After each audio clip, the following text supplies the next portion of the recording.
Here are 6 things that I did wrong when I was finding my personal style, which made it so much harder. And here are some things that you can do instead. The question that I get asked the most, both in real life and online, is how do I find my style? It's the question that comes up again and again. So here are some things that I would do differently if I was looking to find my style. Because personal style is so fluid, these are the questions and things that you can do routinely to make sure your wardrobe and style is perfectly aligned. If you feel like you've found your style, these are great questions just to check in with every so often. I know for myself that during the end of a year and the start of a new one, I'm always looking to hone in on my personal style, redefine a few things, and that's what we're doing in today's video. Today's video also includes my final partnership with Mejuri this year, so I'm gonna round up some of my most worn Mejuri pieces over the year, and I also feel like these are the staple items that will make amazing gift ideas. The first mistake I made when finding my personal style is paying way too much attention to shopping as opposed to figuring out and curating what was right for me. I thought that if I just had all the exciting kind of trendy clothes right now, I would have way better style. And that was kind of true for a very limited time. After I have new clothes, maybe for the next couple of weeks or months, I would feel like I had really good style. But then what would happen was that I would get bored of those clothes and be back at square one. The reason for this is that when I was just randomly shopping, I would be buying a lot of trends. Trends that were very exciting in the moment, but didn't really have longevity. Didn't really feel special or unique to me and my lifestyle and anything about me. The premise of personal style is that it's tailored to us, and none of this clothing was. Instead of this lazy approach to personal style, there's a few things I recommend. First thing is mood boarding. Mood boarding is an amazing way to bring together our realistic life as well as our aspirational style. I like to have on my mood board things that I know work in my wardrobe, the things I wear, so I can get a really clear vision of my lifestyle, what I need, what I already like. And then from there, I like to bring in those aspirational things that are on my wish list. What's important for our mood board is that we don't take out things that don't work with the overall vibe. We want those random things included as well because that is a part of our style. We don't need this to look super cohesive. We want it to be all the things we love. Eventually, what I like to do is that I will make it more cohesive by making sure everything goes together. But at the start, I just want to get the bigger picture of what I like in my style, and then I'll kind of refine to get it to be a little bit more cohesive over time. Not buying things on impulse is the best thing you can do for your style. Ultimately, a lot of what you're able to style are the pieces you buy. So making sure you give yourselves the best tools to work with obviously will just make our style that much better. What I recommend for a wish list is that it's not just a series of different carts on different websites. Bring it all together. And then I also recommend having an archive section where all the things you decided not to buy, put into this archive, because it's really a reminder for me when I'm shopping, all the things that I thought I wanted but I don't. And if I can only bring into my wardrobe the good pieces that truly resonate with my style, then that is really just going to do wonders. Sitting on every purchase for at least a couple of days to a week, a month, a year, I promise you will do amazing things for your style. The second mistake I made is not understanding that I can't just copy and paste someone else's outfit on myself to create a certain look. This is a super interesting idea that I've learned over time, and let me break it down. Let's take a brand, for example, Totem, and I came across these simple, minimal outfits that they're so known for. When I see these outfits on the model, I'm really getting that minimal, clean, very chic aesthetic. If I were to put on these pieces, that is not the vibe you will get because the clothing is in such contrast to my body shape that it is actually very distracting. On me, the outfit is not minimal. The lines don't feel clean. And instead, what you get is a lot of separation between the clothes and me. The reason for this is that the model is a lot more angular. She's got very sharp features, which makes her look amazing in the clothing, which is also very sharp. You see it in the pants, in the collars, even like the shoulders. Her frame just works with the clothes. So then we only see the clothes, it's very minimal and beautiful. On me though, the clothes that will help me achieve this minimal look is something a little bit more rounded. I can achieve this minimal look when I go for pieces like this, where it's softer through the shoulders, the pant leg is softer, it tapers in a little bit, the materials are a bit softer, and when I wear these clothes, I can achieve a minimal look because now the focus is on the simplicity of the lines. And because the clothing fits on me, it feels very harmonious. Another example that would work for me would be like a Uniqlo t-shirt with my nail skirt. It's a minimal look, but I need these kind of pieces to achieve that instead of like totem vibes. So now that we know we need different pieces to achieve the same look, let me talk about how you can find out what kind of pieces you should look for. So it comes down to a couple of things. First thing is essence. We all give off a different essence. You can also think of this as your general vibe. And because of this, the clothes are going to look different on us. My perception of myself is that I'm somewhere between like a gamine and natural in essence. So the clothes that I need will be very different to someone who's romantic or dramatic in essence. And we will all need slightly different pieces to get to a minimal look or a girly look or an elegant look. We need the different pieces. The other thing that's helped me so much is understanding more about my bone structure. The system that really helped me is the Kibbe body typing system. I am a soft gamine, and it gives me a lot of guideline to what are the pieces that feel the most natural on me, and I definitely use this as a starting point. You don't always have to follow it. There are so many other things that can come into play to influence what looks good on us, but this is an amazing point to start with because it will just give you the basics. It will tell you what kind of weight of fabric you look good in, how much structure you look good in, how much sharpness or softness, what kind of lengths you look good in, and give you a really good foundation. With the holidays fast approaching, I want to share with you some of the pieces I've worn the most from Mejuri this year. These are the pieces that I would have loved to receive myself over the holidays, but are also amazing pieces that I love to gift to someone special. Without any doubt, my most worn pieces this year are my bracelets. So the Mejuri timepiece bracelet is the best. It's a very flat bracelet that sits really nicely on the wrist. It's comfortable, it catches the light beautifully. 14 karat gold, so you can wear it every day without having to worry about anything tarnishing at all. A jewelry piece that I love to wear are different charms. So especially for a gift idea, I think these make incredible presents, especially if it's something really cute like you had matching charms.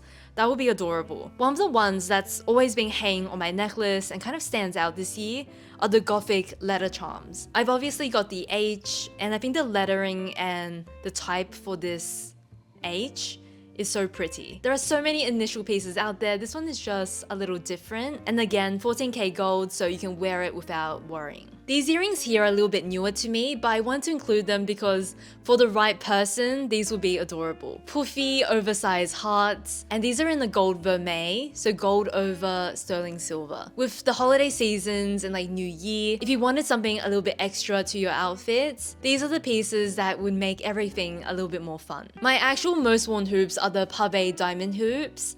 I've got these in the smaller size and then the medium, and these just catch the light so well. I love stacking them for a very sparkly but still everyday look. Mejuri's rings are definitely iconic. They started doing these lab-grown diamonds, and this zigzag ring is so sparkly. It's dainty and cute when worn alone, but it will also look amazing stacked. If there is something that you'd like to add to your wish list, something you'd like to gift to someone in your life, I will have all of these pieces linked down below, and then also on the QR code if you'd like to check it out. Another style thing that I would do today that I didn't used to do is really paying attention to details and knowing what to look for. This is about learning how to articulate why we like or dislike something. And instead of just like hating something because, oh, it's not working, we want to be able to put into a bit more detail why things work and don't work. This is a habit that will help you discover more and more about your personal style. Let me talk about how you can start doing more of this in your wardrobe. Every time you try something on, really pinpoint why you feel like it looks really good on you or why you feel like something is slightly off.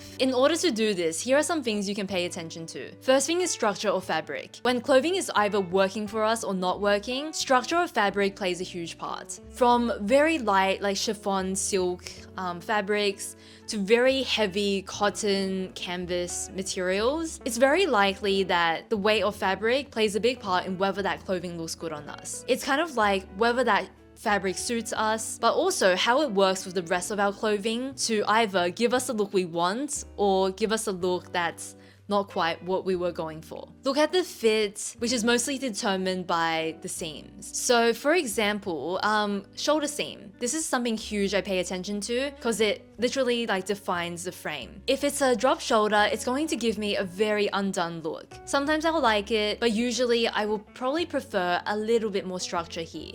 So having the shoulder seam sit at the right place. Often when it falls over the shoulder, if it's coupled with something else that's unflattering, I will find it not the best silhouette on me. Whereas when it sits perfectly, it can look a lot cleaner. For me, it's also about the vibe it gives. Sometimes I just want things to be a little bit dropped in the shoulder to look more effortless. In certain kinds of pieces, that's what I want. Then I'll look for the seams that will give me the look I'm in search for. Oftentimes, specific design details can draw attention to certain areas of the body or take attention away from that area. For example, if something cuts off at a certain point, it's drawing attention there. If you have buttons somewhere, it's drawing attention there. If you have a contrasting detail or accent, it's doing that. Clothing details are usually to highlight certain parts of the body. You might like certain things and dislike certain things, but once you start to see the patterns, you'll kind of see why certain pieces you just are in love with and others not so much. A lot of tops can highlight the collarbone, shoulder area, or it can kind of draw the eye downwards a little bit. It can be more lengthening. Different design details do different things. So the mistake I really made here was that I wasn't paying enough attention in the change room. If something looks awful, I would like rip it off my body and like just never look at it again. But I think spending a bit of time to understand these things and developing our eye to spot things that work and don't work goes such a long way in helping us understand our style. Finding your personal style is sometimes in the nuance rather than in the big things.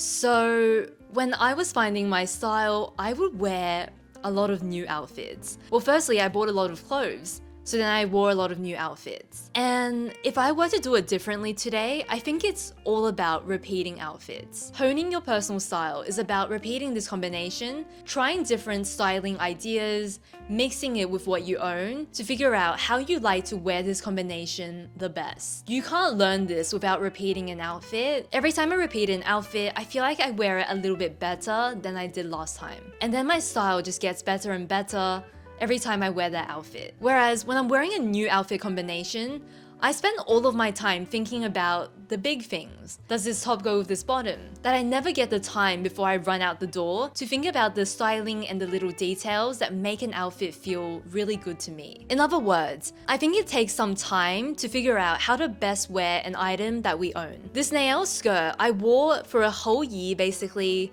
only with the nail jumper. I only wore these two pieces together. When we spend more time with our pieces, we really maximize how they can be worn, and we also figure out what they look best with in our wardrobe. Something else that I would do differently is making a bit of a mental shift in how I see my wardrobe. So I used to see my wardrobe as a place where the more clothes I have, the better. It's more exciting, more options. When I was watching all those TV shows from the 2000s, when I was young, everyone had big wardrobes and everyone had amazing style, and it was a dream, a huge wardrobe. The way I saw my dream wardrobe as being quite large with lots of options actually extended into my shopping habits, where when I went shopping, I would get, a couple of things from each store, and it would just be something in my wardrobe that I can reach for at one point. This is not my approach anymore. I now see shopping as something where I'm literally digging through brands, digging through shops, picking out that one item that is going to work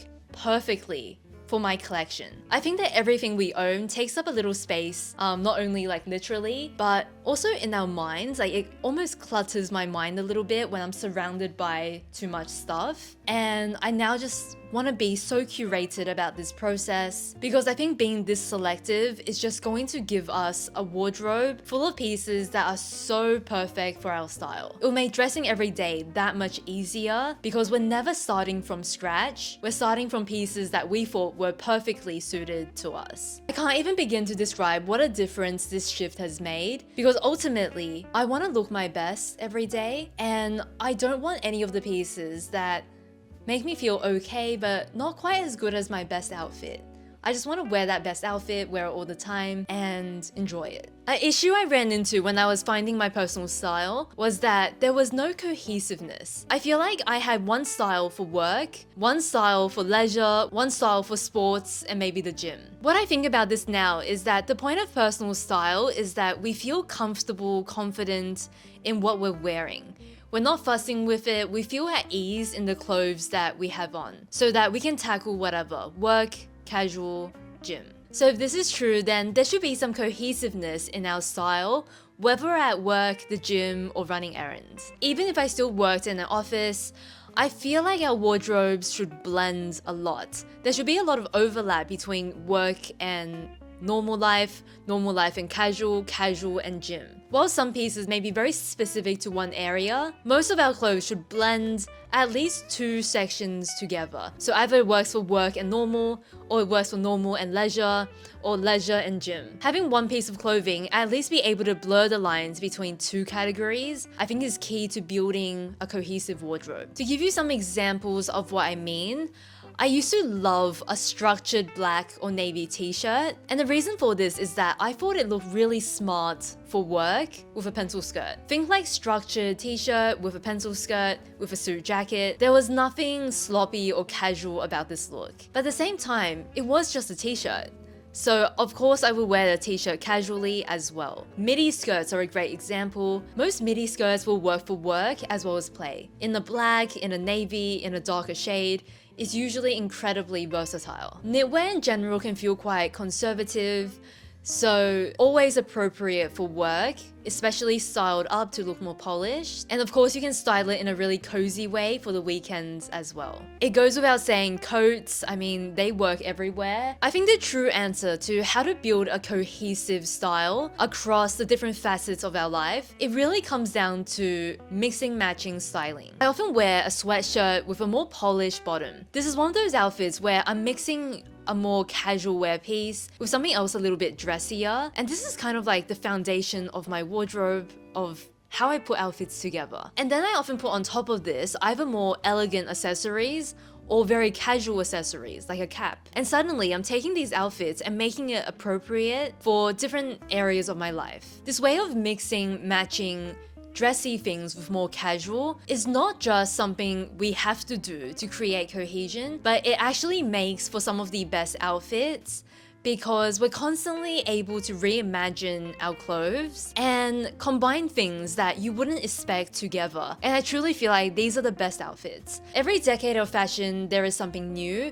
In the 40s and the 60s, I feel like outfits were all very matched from head to toe, but in modern fashion, mixing and matching is so big that I would honestly say that all good outfits require some kind of push and pull, otherwise it can fall a little bit bland. So this is definitely one to try for your wardrobe to create that cohesiveness. Thank you so much for watching today's video. I have a couple more this year before we wrap up 2024. Thank you for your support in today's video. If there was a gift idea you're looking for yourself or someone in your life, I will have the majority pieces linked down below. Have an incredible week ahead, whether that's something cozy or lots of events, and I'll see you next week. Bye.